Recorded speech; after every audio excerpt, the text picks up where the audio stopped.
Gold, trusted gold buyers. మీరు తాకట్టు పెట్టిన బంగారాన్ని విడిపించి ఈ రోజు ఉన్న మార్కెట్ ధరకు కొనబడను.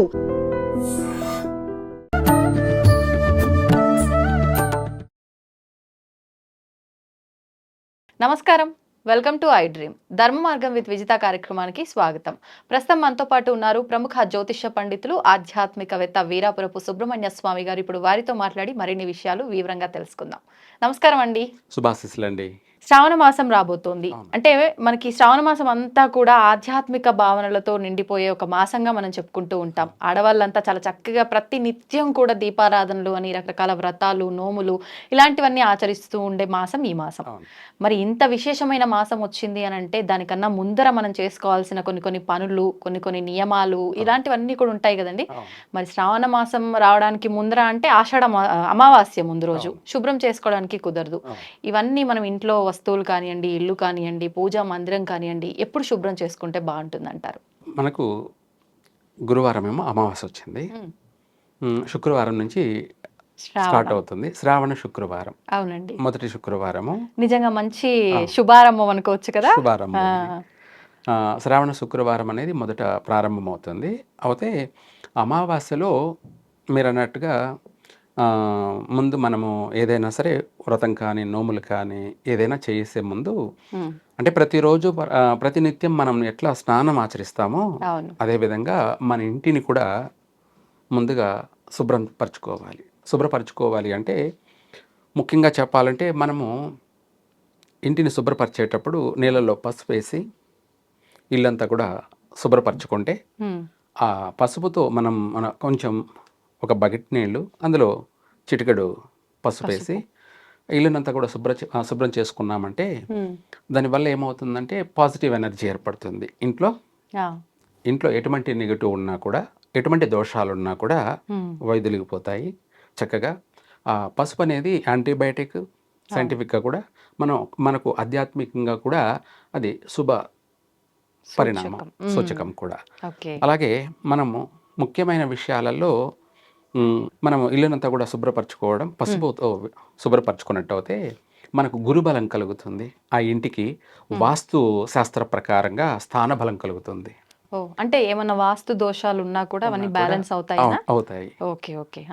వాస్తు ప్రకారంగా కూడా ఎటువంటి లోపాలు ఉన్నా కూడా ఆ లోపాలన్నీ కూడా శుభ్రమవుతాయి. ఇదే కాకుండా మనము ప్రతిరోజు ప్రతినిత్యం మనం బయట తిరిగి ఇప్పుడు రాగానే డైరెక్ట్ ఇండ్లకి వెళ్ళిపోతుంటాం. అవునండి, అవును. బయట కడుక్కునే వీలు ఉండదు కాబట్టి బయట ఏంటంటే నిత్యం 24 గంటలు ఉమ్ము అంటే ఎంగిలి, మలమూత్ర విసర్జన అన్నీ కూడా తొక్కుకుంటూ వస్తుంటారు, గల్ల అంటారు. ఇవన్నీ 24 గంటలు బయట తిరిగి నేరుగా ఇంట్లోకి వస్తుంటారు. మరీ ఏం చెప్పాలంటే నగరాల్లో ఉన్న చెప్పులతో ఒకటి కూడా లోపలికి వెళ్ళిపోతుంటారు.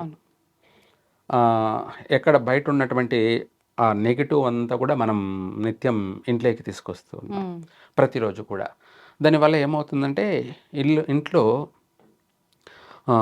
చెడు కళలు, దుస్వప్నాలు, చికాకులు ఇంట్లో ఇవన్నీ కూడా తరచూ ఎక్కువైపోతుంటాయి. అంతే కదా. ఇప్పుడు మనం స్నానం చేయకనా అంటే 2 రోజులు స్నానం చేయకపోతే ఏమవుతుంది, శరీరం నుంచి దుర్వాసన వస్తుంది, చెమట వాసన వస్తుంది, శరీరం అంతా మలీనం, జిడ్డు అవుతుంది. అలాగే మనము బయటంతా తిరిగి ఆ చెప్పులతో కూడా ఇళ్ళకి వెళ్ళిపోతుంటారు. అలాంటప్పుడు ఇల్లు ఎంత అపవిత్రం అవుతుంది, ఇల్లంతా కూడా అపవిత్రమే అవుతుంది. అందుకనేసి మనమే కాకుండా బయట వ్యక్తులకు వచ్చిపోతూ ఉంటారు. కాబట్టి ముందు ఇంటిని శుభ్రపరచుకునే ముందు పసుపు వేసి నీళ్ళల్లో శుభ్రం చేసుకున్నట్టు అయితే అటువంటి నెగిటివ్ అంతా కూడా వైదొలిగిపోతుంది. చక్కగా మన స్నానం చేస్తే శరీరం అందంగాను, ఫ్రెష్గాను, శుభ్రంగాను అని మనం మళ్ళీ అద్దంలో చూసుకుంటూ ఉంటాం మన ముఖాన్ని, నేను అందంగా ఉన్నానా లేనా అని అన్నట్టుగా మన ఇల్లు కూడా అందంగా మారుతుంది, అందంగా తయారవుతుంది. రెండోది వచ్చేసి వాస్తు దోషాలు అనేది పూర్తిగా వెళ్ళిపోతాయి.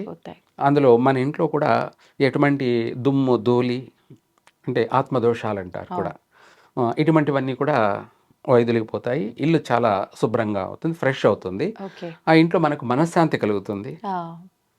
ఇల్లు నీట్గా ఉంటే ఆటోమేటిక్గా ప్రశాంతత కలుగుతుంది. మనశ్శాంతి, ప్రశాంతత అనేది ప్రతి ఒక్కరు కోరుకునేది అదే. ఉమ్, నేను మనశ్శాంతిగా ఉండాలి, నేను ప్రశాంతంగా ఉండాలి అవును. అని ప్రతి ఒక్కరు కోరుకుంటుంటారు. మనకు ఇంట్లో మనశ్శాంతిగా కలగాలంటే ఈ చిన్న చిన్న రెమెడీస్ ఇంపార్టెంట్. ఇది చిన్న రెమెడీ కాదు, ఇది పెద్ద రెమెడీనే. ఆ, కాకపోతే చిన్నగా మనం ఇంట్లో మనం ఖర్చు పెట్టే పనులు కాదు కాబట్టి అవును. చిన్న పరిష్కార మార్గం మనకు పెద్ద ఆనందాన్ని ఇస్తుంది. అవును. ఇప్పుడు మరి అంటే ఇల్లు అంటే ఈ రకంగా శుభ్రం చేస్తున్నాం. పూజ మందిరం విషయానికి వస్తే ముందు రోజు అమావాస్య. అవును, ఆ రోజు శుభ్రం చేయడానికి లేదంటారు అమావాస్య రోజు. అవునండి. ఆ రోజున శుక్రవారం అవుతుంది. శుక్రవారం రోజు కూడా కాదు, కాదు, చాలా వరకు మనం శుభ్రం చేయలేం కదా? లేదు, అదేం లేదండి, చేసుకోవచ్చా ఆ రోజు? చేసుకోవచ్చు.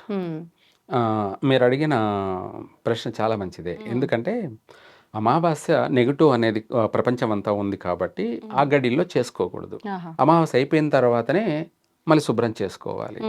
మరుసటి రోజు పాడ్యమి తిథి, అది శుక్రవారమా మంగళవారమా లేకపోతే ఏ వారం అనేది సంబంధం లేదు. ఓ, ఇప్పుడు మనం ఏ రోజైనా స్నానం చేయకుండా ఉండంగా, ఉండము. అట్లాగే ఇల్లు కూడా అంతే. ఇంకా కూడా చెప్పాలంటే మనం చెప్పేవాళ్లే కూడా కొంతమంది శుక్రవారం చేయకూడదు, మంగళవారం చేయకూడదు అని చెప్తారు. శుక్రవారం అన్నం తినకూడదు, మంగళవారం కూడా అన్నం తినకూడదు అంటే ఒప్పుకుంటారా? అంటే ఆహారం, అవును అవును, మీరు అన్నది అదే కదా, కరెక్టే. ఆహార వ్యవహారాలే కదా. ఉమ్, అలాగే శుభ్రత లేకుండా ఏది చేస్తావు నువ్వు? ఉమ్, నువ్వు వంట చేయాలన్నా కూడా నువ్వు శుభ్రతగా స్నానం చేస్తేనే ఉండాలి. కదా అవును. వంట చేయగలవు. మన పూర్వ ఆచారం ప్రకారం 3 పూట్ల స్నానం చేయాలి. మడి ఆచార ప్రకారం ఆ, ఉదయము స్నానం చేయాలి, తల స్నానమే ఆహా, ప్రతినిత్యం. 3 పూట్ల కూడా. ఓ, ఆ, ఆడవారైనా ఆ, మగవారైనా? పూర్వ ఆచార ప్రకారం ఇది. ఓకే.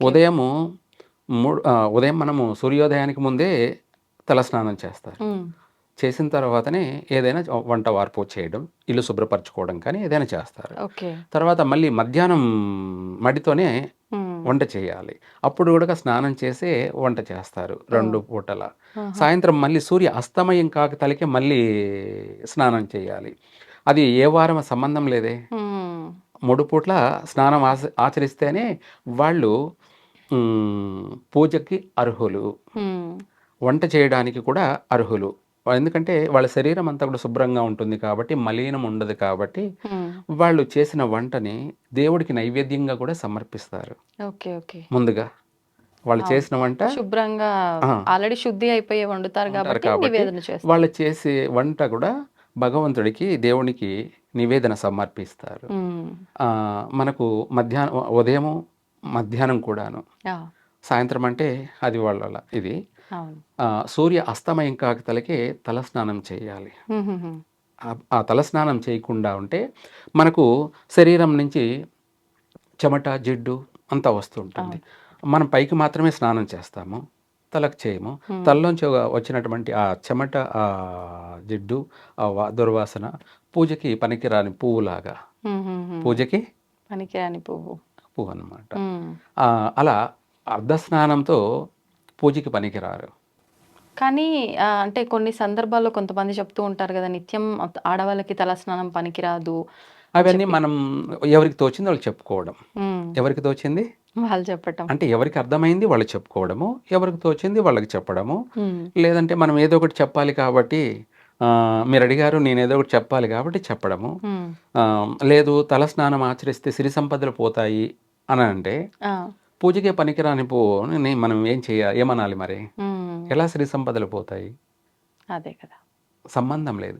సిరి సంపదలు పోతాయి అనడానికి ఏంటి అంటే, శుక్రవారం పూట ఉమ్, మనము సాయంత్రం పూట ఏదైనా సరే మన ఇంటి నుంచి ఏదైనా ఎవరికైనా వస్తువు ఇవ్వడం కానీ, ఉమ్, ధన రూపంలో కానీ, ధాన్య రూపంలో కానీ, ఆహా, వీటికి మాత్రమే వర్తిస్తుంది.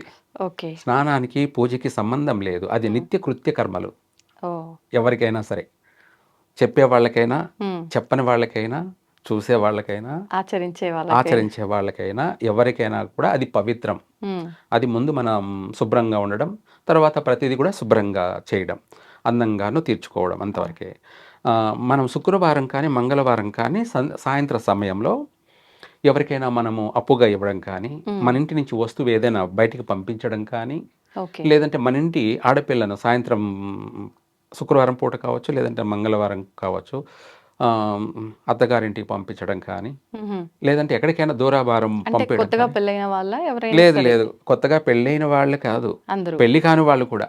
ఆహా, అంటే బయట ఎక్కడికైనా పంపించడం కానీ, వేరే వాళ్ళ ఇళ్ళకి పంపించడం కానీ, ఓకే. అట్లా ఏదైనా కొన్ని పనులు ఏ పనులు చేయాలి అంటే మనము ఏది ఆచరించాలి, ఏది ఆచరించకూడదు అనేది కూడా 100% రీజన్ ఉండాలి.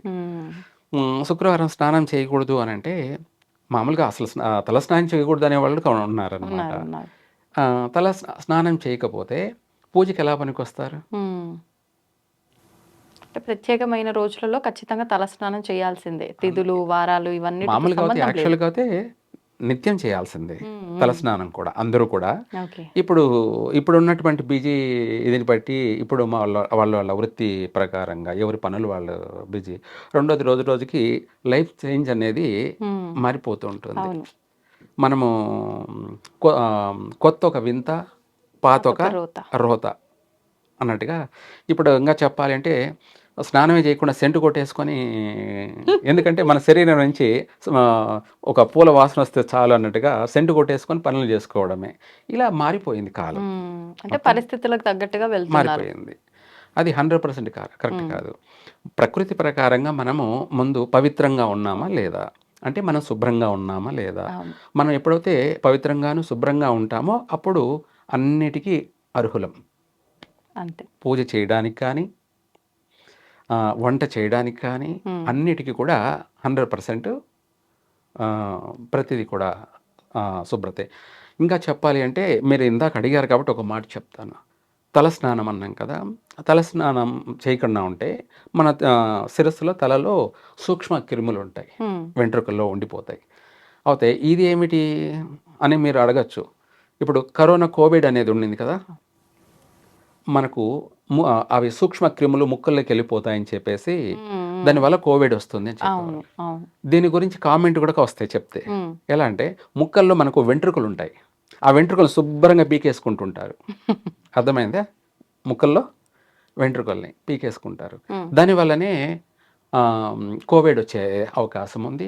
కోవిడ్ అనే మనకు అదొక ప్రత్యేకంగా పేరు పెట్టాల్సిన అవసరం లే. ఎటువంటి అయినా కూడా మనకు శ్వాసకోశాలకు సంబంధించి, కోల్డ్కు జలుబుకు సంబంధించి, ఆస్మా అంటారు, ఇటువంటి వాటన్నిటికీ అవకాశం ఉంది ఆ వెంట్రుకలు లేకపోతే. ఆ వెంట్రుకలు కానీ ముక్కుల్లో బాగా ఉన్నాయనుకోండి, ఎటువంటి డస్ట్ అయినా సరే, ఎటువంటి క్రిములైనా సరే అక్కడ వెంట్రుకల దగ్గరే ఆగిపోయి అది డ్రై అయిపోయి ఉంటలు కట్టేస్తుంది. దాన్ని మనం తీసేసుకుంటే అక్కడ ఫిల్టర్ చేస్తుంది. ఏమిటి? ఫిల్టర్ అవుతుంది. ఇక్కడే ఫిల్టర్ అయిపోతుంది. అదే మనము తలలోకి వెళ్ళిపోతే ఏమవుతుందంటే అది ప్రమాదంగా మారే అవకాశం ఉంది, ఇన్ఫెక్షన్ అయ్యే అవకాశం ఉంది, దానికి ఆపరేషన్లు జరిగేంత సమస్యలు ఉన్నాయి. ఒక వెంట్రుకల గురించే మనం ఆలోచించేస్తే ఎంత పెద్ద ఇది ఉందో చూడండి, ఇష్యూ ఉంది. దాన్ని మనము అన్నిటినీ కూడా శుభ్రపరచుకోవడం అనేది ముఖ్యము, ఇంపార్టెంటు. ఆరోగ్యమే మహాభాగ్యము, ఇది ఇంపార్టెంట్ ఎవరికైనా కూడా. అయితే శ్రావణ మాసంలో ముందుగా అలాగే మనం ఇందాక అనుకుంటున్నట్టుగా ఎవరైనా సరే మనం ఇంటిని శుభ్రపరచుకున్న తర్వాత ఈ శ్రావణ మాసం ప్రారంభమవుతుంది కాబట్టి ఆ రోజు నుంచి 15 రోజులు అంటే పాడ్యమి మొదలుకొని శ్రావణ మొదటి 15 రోజుల అంటే పౌర్ణమి వరకు శుద్ధపక్షము, శుక్లపక్షం అంటారు. చంద్రుడు రోజు అభివృద్ధి చెందే సమయము. ఆ సమయంలో మొదటి శుక్రవారం నుంచే ప్రతిరోజు కూడా. అలాగే మనకు నాగల చవితి వస్తుంది కాబట్టి మంచిది. ఆ పాడ్యమి మొదలుకొని సుబ్రహ్మణ్య స్వామిని ఆరాధిస్తారు ఎక్కువ శాతము. పాడ్యమి, విదియ, తదియ, చవితి, పంచమి, షష్ఠి 6 రోజులు నాగారాధన చేస్తారు. 6 రోజులు చేస్తారు. 6 రోజులు అంటే షణ్ముఖుడిని పూజించడం అనమాట. దాన్ని మనము సుబ్రహ్మణ్య స్వామి అన్ని చోట్ల ఉన్నారు కాబట్టి ఎక్కడైనా సరే పుట్టలు ఉంటాయి, నాగశిలలో ప్రతిష్ఠ చేయబడినటువంటి విగ్రహాలు ఉంటాయి కాబట్టి ఆ 6 రోజులు కూడా మనము పూజ చేసుకోవచ్చు. అయితే ఇక్కడ ముందుగా మనము మన అష్టదరిద్రం ప్రక్షాళన కావాలన్నా, మనకు పట్టి అటువంటి ఏలేనాడు శని కావచ్చు, అష్టమ శని కావచ్చు, అర్ధాష్టమ శని కావచ్చు, గ్రహ పీడలు ఏవైనా సరే, శత్రు దోషాలు అంటారు, శత్రు వినాశనం అలాగే నరదృష్టి ప్రక్షాళన, ఇటువంటివన్నీ కూడా ప్రక్షాళన జరగాలంటే ఆవు పాలు తీసుకొని పచ్చి పాలు కాంచకుండానే ప్రతిరోజు స్నానం చేసే ముందు మనము తలపైన పచ్చి పాలతోటి స్నానం చేసి ఆ తర్వాత చల్లనీళ్ళతో స్నానం చేయాలి. అలా చేసినట్టయితే వాళ్ళ శరీరంలో పాజిటివ్ పెరుగుతుంది.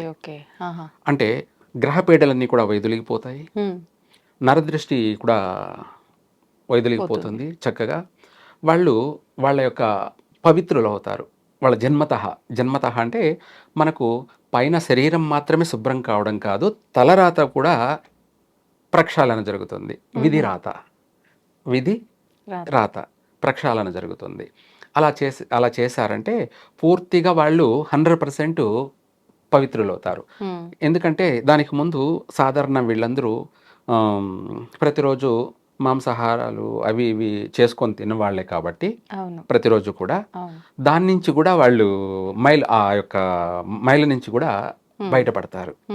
చక్కగా ఆ పాలతోటి ప్రతిరోజు కూడా తలస్నానం చేసి గుడికి వెళ్ళి నాగప్రతిష్ఠ చేసినటువంటి విగ్రహాలు కానీ లేదా పొట్టు చుట్టు కానీ తిరిగి రావడం కానీ, లేదా వాళ్ళు ఏదైనా రోజు కుదరని పక్షాన వాళ్ళు చేయాలనుకున్న రోజు కానీ, లేదంటే శుక్రవారం రోజు వరలక్ష్మి వ్రతం చేస్తుంటారు కాబట్టి శుక్రవారం రోజైనా సరే కనీసం ఆ పచ్చి పాలతోటి స్నానం చేస్తే 100% పూర్తిగా వాళ్ళు దరిద్రం నుంచి బయటపడతారు. అంటే ఆడవారు ఒక్కరేనా అండి? ఎవరైనా చేయొచ్చు.